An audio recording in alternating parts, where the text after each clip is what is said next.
भारत के अंदर biofuel sector के अंदर काफी लोग इथेनॉल जो प्लांट है उसके अंदर इन्वेस्टमेंट करने की सोच रहे हैं। लेकिन इथेनॉल प्लांट जो है वो बड़ी टिकट साइज में बनता है। 100 करोड़ से अबो का इन्वेस्टमेंट जब भी जनरली होता है और काफी जो टेक्निकल सेक्शंस होते हैं, टेक्निकल एस्पेक्ट होते हैं, उसके बारे में काफी लोगों को कंफ्यूजन होता है। तो आज हम मिल रहे हैं प्रीमियम पुलमैन के डायरेक्टर ऋचा ठाकुर जी से, जो आपके जो मिलिंग सेक्शन रहता है इथेनॉल प्लांट के अंदर, जो कि जो भी प्लांट है उसका इनिशियल स्टेज होता है। इथेनॉल प्लांट का जो पहला जो स्टेप है वो है मिलिंग सेक्शन। उसके बारे में काफी कंफ्यूजन आपके दूर करेंगे। अहमदाबाद बेस्ड कंपनी है, उनके डायरेक्टर है ऋचा ठाकुर जी। यस। हमारी कंपनी प्रीमियम पुलमैन 40 साल पुरानी कंपनी है और जो हैमर मिल है वो सबसे पहला hammer mill in India was developed by our CMD mister KG Narumalani, जो अभी भी एक्टिवली इन्वॉल्व हैं in the business. And the first hammer mill जो इंडिया में पहली डिस्टिलरी में लगा था वो हमारी कंपनी से बना था। क्या बात। अभी हम लोग ओवर द इयर्स रियलाइजिंग क्या रिक्वायरमेंट है, what are the changes in technology, उसको कंसिडर करते हुए हमारी professional team with deep R&D, we have improvised and changed a lot from that first machine to a very adaptive machinery today, which is the requirement of the time right now. Madam, ये जो milling section रहता है उसका importance क्या रहता है ethanol plant के अंदर? सबसे important actually ethanol plant, if you understand, अगर हम कंसिडर करें कि वो एक पूरी बॉडी की तरह है, सो मिलिंग जो सेक्शन है दैट इज योर माउथ। वहां से मेन आपका फीड जाता है। सो अगर आपका फीड गलत हुआ, आपका आगे का प्रोसेस होगा ही नहीं। सो द एंटायर लिक्विफिकेशन या डिस्टिलेशन का जो प्रोसेस है that is dependent on the mash, the powder, the fineness of the grain. तो ये जो ग्रेन अनलोडिंग से लेके मिलिंग से लेके putting it to the silos for fermentation, उसके पहले का जो पूरा ये प्रोसेस है वो हम करते हैं। And that is the most important part of the system. मतलब जो एफिशिएंसी है वो आपके जो मिलिंग सेक्शन के ऊपर काफी डिपेंडेंट है पूरी तरह से। अगर मिलिंग नहीं होगा तो आपका आगे का प्रोसेस ही नहीं होगा नहीं। यस यस, समझ गया। तो जैसे मिलिंग सेक्शन है वो इतना इम्पोर्टेंट है जिसके ऊपर पूरा आपका आउटपुट है वो डिपेंड करता है। और मैडम, मैं ये जानना चाहता हूँ कि करीबन जो कैपेसिटी रहती है मिलिंग सेक्शन की, वो हमारा इथेनॉल का जो आउटपुट है उसके ऊपर निर्भर करेगी। जैसे कि 100 KLPD का इथेनॉल प्लांट है तो कितना मिलिंग सेक्शन चाहिए, क्या कैपेसिटी चाहिए इसमें? So, अगर 100 तो हम लोग इसमें रिवर्स कैलकुलेशन करते हैं। हमारी ईच मशीन, हम लोग 5 टन्स पर आवर से लेके 12 टन्स पर आवर की मशीन बनाते हैं। एंड उस डिपेंडिंग ऑन आपको क्या आउटपुट चाहिए, हम उतनी मशीन्स आपको सजेस्ट करते हैं कि आपको 10 टन्स की 3 लगानी है या 12 टन की 4 लगानी है। और depending on your real output we suggest what quantity and what capacity of mill you should put. Madam, काफी लोग जो इथेनॉल प्लांट बनाना चाहते हैं उसको कंफ्यूजन ये होता है कि मैं पूरा टंकी बेस पे चला जाऊं या कोई एक कंपनी को पूरा प्लांट बनाने के लिए दे दूं। काफी लोग ये भी सोच रहे हैं कि मैं कुछ मशीनरी मैं एक्वायर करूंगा, कुछ मशीन जैसे बॉयलर कहीं से और से ले लूंगा, मिलिंग प्लांट कहीं और से ले लूंगा, फर्मेंटेशन के लिए किसी और से ले लूंगा। तो ये सारी चीजें जो कर रहा है, तो आपके हिसाब से क्या बेटर रहेगा as a one of the best player of the supplier in ethanol industry? आप क्या सजेस्ट करते हो? Ethanol is a very technical space, so not everybody who has the funding for starting an ethanol plant may have the technical know-how. So आपको एक technical consultant तो higher करना ही चाहिए जो आपको द एंटायर प्रोसेस बताएगा। And there are many in the market, but I think in the last 2-3 years we see, क्योंकि the government is giving so much support in terms of subsidies and in terms of lot of other benefits to the ethanol plant, बहुत सारे ethanol plants आए हैं। So people are getting aware and थोड़ा अगर आप खुद से सारे sections को understand करते हैं और split करके आप order place कर सकते हैं तो you will save, because obviously the consultant will have his great margin in it. But I think both ways it works. If you have a consultant, वो भी ठीक है। अगर आपको already एक technical know-how है, then you should know that grain milling का section के क्या कौन से प्लेयर्स हैं, लिक्विफिकेशन के कौन से प्लेयर्स हैं, and then you can reach out directly also. Madam, काफी जो प्लांट अभी इंडिया में रनिंग है तो आपके हिसाब से क्या major mistake green milling section selection के अंदर हो जाती है? क्या मिस्टेक्स जो है इन्वेस्टर कर रहे हैं, और आप क्या सजेशन करोगे कि क्या मिस्टेक्स हमें अवॉइड करनी चाहिए? See, grain milling section for ethanol plant में the main ingredient is the grains.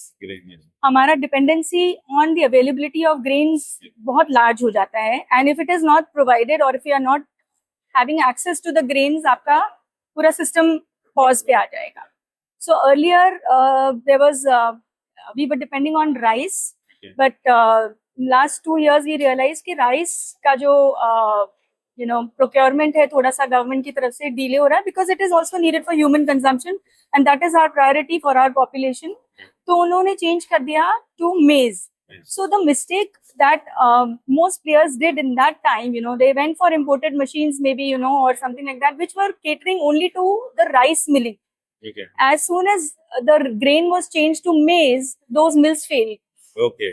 So we are proud to say that our machine, our mills are multi-grain operators. So our clients had a very smooth switch from rice to maize, and we can, it can mill any other grain. अगर कल उठ के, maize का shortage हो जाता है या कुछ कोई और grain आ जाता है, so our machine is designed in such a way that it can manage any grain. It's a multi-grain. Yes. So मतलब जो multi-grain स्पेशलिटी है आपकी, उसके कारण आपका ethanol plant due to shortage of raw material stop नहीं हो जाएगा। बिल्कुल। जैसे दूसरे प्लेयर्स के अभी स्टॉप हो गए हैं, राइस से शिफ्ट होना है मेज में तो दूसरा सेक्शन डालना पड़ेगा। काफी जो क्लाइंट्स थे जिन्होंने शायद imported, I don't want to take names, they took which are very good machines, but उनकी ये राइस जैसे ही नहीं मिला, उनकी मशीन्स फेल हो गई, एंड उन लोगों को द मिलिंग सेक्शन में जो मिल्स हैं उन्होंने हमसे ली। मैडम, ये जो इथेनॉल का प्लांट है वो बड़ा डिसीजन मेकिंग का भी एक जो है वो है कि उसमें चैलेंज है कि मुझे कौन सा सेक्शन पहले सिलेक्ट करना चाहिए, पहले मिलिंग सेक्शन करूँ या फर्मेंटेशन पे डिसीजन लूँ, पहले बॉयलर पे डिसीजन लूँ, कौन से सेक्शन से मेरे को स्टार्ट करना चाहिए, और मिलिंग सेक्शन का जो डिसीजन है वो कौन से स्टेज पे आना चाहिए आपके हिसाब से? So, जैसे मैंने आपको पहले बताया कि हमारा जो सेक्शन है that is the mouth of the body. Unfortunately होता ये है जब it's the mouth of the body, but अगर आपका 100 करोड़ का प्रोजेक्ट है तो उसमें we are only 10% of the investment. तो क्योंकि we are a smaller investment compare to the other sections, people tend to think कि अरे यहाँ बड़ा इन्वेस्टमेंट कर रहे हैं, इसका डिसीजन हम पहले लेते हैं एंड इसको बाद में लेंगे। और होता ये है कि जो मेन सेक्शन, जो स्टार्टिंग पॉइंट है, वो सबसे लास्ट में ऑर्डर प्लेस किया जाता है। और उस वजह से जब हमारा सेक्शन, जब तक इरेक्शन रेडी हो जाता है, कमीशनिंग शुरू होता है, तब तक बहुत उनके लिए रश हो जाता है कि सब कुछ डिले होने लगता है। So every time we meet the clients, we are only advising कि आपको अगर सबसे पहला ऑर्डर प्लेस करना है तो ग्रेन मिलिंग का होना चाहिए, ताकि आपका जो प्रोसेस है वो, क्योंकि it's like a huge system जिसको आपको इंटरकनेक्ट करना है। अगर पहला वाला सेटअप होगा तभी वो दूसरे से कनेक्ट होकर स्टार्ट हो पाएगा, और इसके लिए इनिशियल स्टेजेस पे ट्रायल एरर होना पड़ता है। तो उसके लिए अगर हमारा सेक्शन रेडी होगा तो ही आप आगे उसको ले जा सकेंगे। मतलब मैं ऐसा समझ रहा हूँ कि 100 करोड़ का डिसीजन लेना है, उसमें से 8-10 करोड़ का डिसीजन आपकी प्रोडक्ट का हो गया, अब वो ले गए, जैसे आपके मुताबिक वो पहले लेना चाहिए क्योंकि वो स्टार्टिंग पॉइंट है, वहाँ से ही आगे की प्रोसेस स्टार्ट होती है। लेकिन बंदा ले रहा है बाद में, पहले 90 करोड़ खर्च कर दिए, उसमें भी थोड़ा ओवर बजटिंग हो गया, तो यहाँ पे बजटिंग का भी कॉम्प्रोमाइज होगा। मिलिंग सेक्शन 10 करोड़ का लेना चाहिए, ले लेगा 6-7 करोड़ का। अब उसके कारण पूरा 90 करोड़ जो उन्होंने इन्वेस्ट किया है वो मतलब पानी में चला जाएगा, ऐसा बोल सकते हैं। तो मतलब काफ़ी जो डिसीजन मेकिंग है उसमें मिलिंग सेक्शन का इम्पोर्टेंट है, वो आज हम समझ रहे हैं मैडम से। तो मैडम, मुझे लग रहा है कि ये आज का जो हमारा जो डिस्कशन है उसके कारण काफ़ी लोगों को अच्छा इनपुट मिल रहा है, और काफ़ी जो इन्वेस्टर आ रहे हैं वो इन्वेस्टर जो है वो डिसीजन लेने में गलती नहीं करेंगे। और एक रिक्वेस्ट ये भी है कि जिन जिन लोगों ने मिलिंग सेक्शन सिलेक्ट करने में, जो एग्जिस्टिंग प्लेयर है, उन्होंने जो गलती की है तो आप कमेंट में गलती ज़रूर लिखिए कि हमने यहाँ पे मिलिंग सेक्शन में गलती की थी। तो मतलब मैडम, एफिशिएंसी के ऊपर तो अपना मिलिंग सेक्शन का जो डिपेंडेंसी है ही है, लेकिन आपका प्लांट भी रेगुलर बेसिस पे 365 डेज चले, उसके लिए भी जो मिलिंग सेक्शन का डिसीजन है वो बहुत इंपॉर्टेंट है। बहुत इंपॉर्टेंट। तो मतलब कुल मिला के जो हम आज समझे है इथेनॉल का जो प्लांट है वो मिलिंग सेक्शन का जो सिलेक्शन है, जो डिसीजन है, उसके ऊपर काफी निर्भर कर रहा है, उसके ऊपर आउटपुट निर्भर कर रहा है, एफिशिएंसी निर्भर कर रही है, आपका जो पूरा जो वर्किंग स्टाइल है, आपका प्लांट है जो स्टॉप ना हो जाए, वो भी इनके ऊपर निर्भर करता है।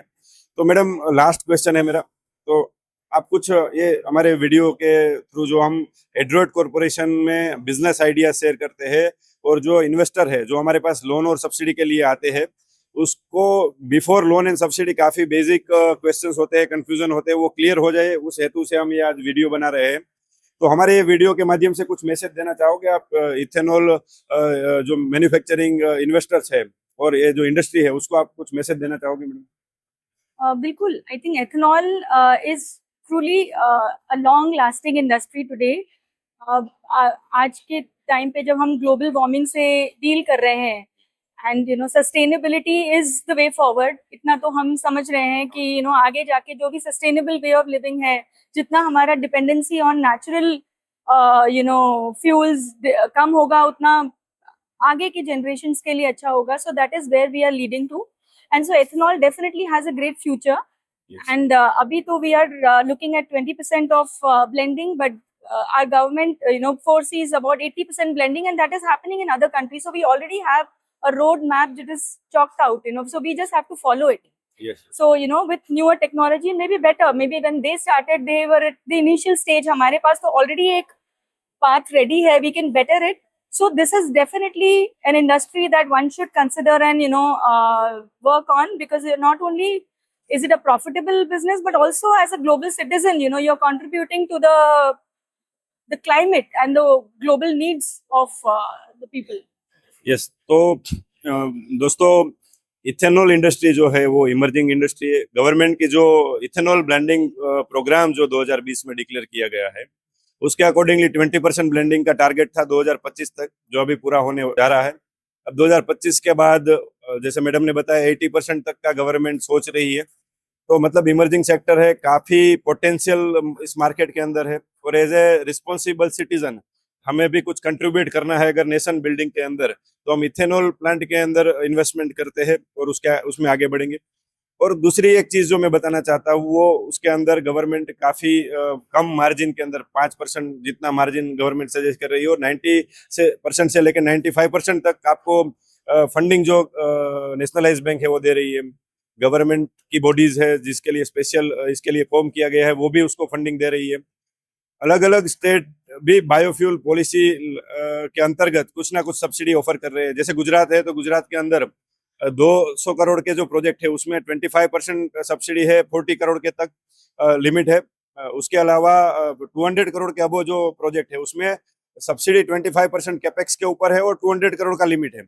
और 7% इंटरेस्ट सब्सिडी 100 करोड़ के प्रोजेक्ट पे, 100 करोड़ की लोन पे 7% जो सब्सिडी है 7 करोड़ की लिमिट में, और अबो 100 करोड़ का जो पोर्शन है लोन का उसके ऊपर 3% सब्सिडी, और कुल मिला के 20 करोड़ पर एनएम का, यानी कि 5 साल में आप 100 करोड़ तक का इंटरेस्ट सब्सिडी भी ले सकते हो.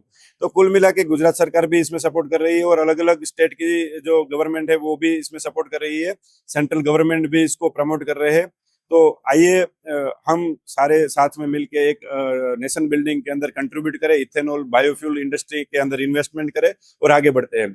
मैं हूं Rajesh Savaniya, CEO and founder एड्रोइड corporation, Rajkot, Gujarat. Thank you.